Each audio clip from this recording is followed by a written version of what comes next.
HVAC quick tips. So when a boiler is heating up, that water is going to expand and it needs to have somewhere to go because this one is a closed loop system. So since that boiler is trying to maintain system pressure, they use what's called an expansion tank. So this is an older one here. This is a Rafter expansion tank. Obviously it's mounted up high usually in the rafters. Harder to get to, harder to work on, but they definitely last a lot longer than some of the newer bladder style tank. So one of the things with these is you can see this particular one does have a sight glass on the side so you can see how full it is, which is actually fantastic. A lot of these do not have that. It's usually you can tell by kind of knocking on the sides and seeing where it changes tone there. So you can always use the feeling method to kind of feel it and see where the temperature changes. And you can see that there is, the water level is about halfway there with air being the other half. That air creates a cushion there, and as that water heats up in the boiler, it's gonna expand right up into the expansion tank and push on there.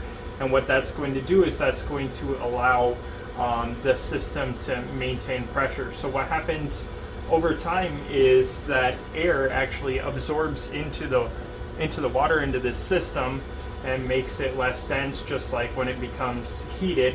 And eventually over time what you're going to get is you're going to get a more of a waterlogged expansion tank. Now what happens when that expansion tank is waterlogged is you cannot expand any more water into it because it's already full. So if that expansion tank is full and you try to put more water into it, when the boiler heats up, what's going to happen is it's going to very quickly increase pressure until that pressure trips the TPR valve, or the temperature pressure relief valve, and it's going to puke out water until it gets down below that temperature or pressure, and then it'll close up again.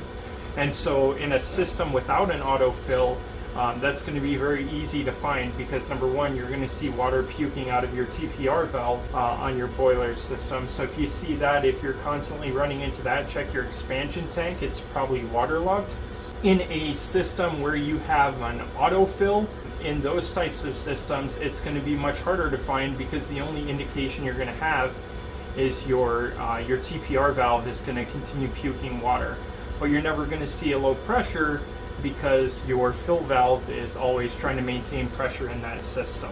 And over time, that water is actually become more, that air has absorbed into that water. So what you really need to do is you need to drain down the entire tank and refill it to maintain balance.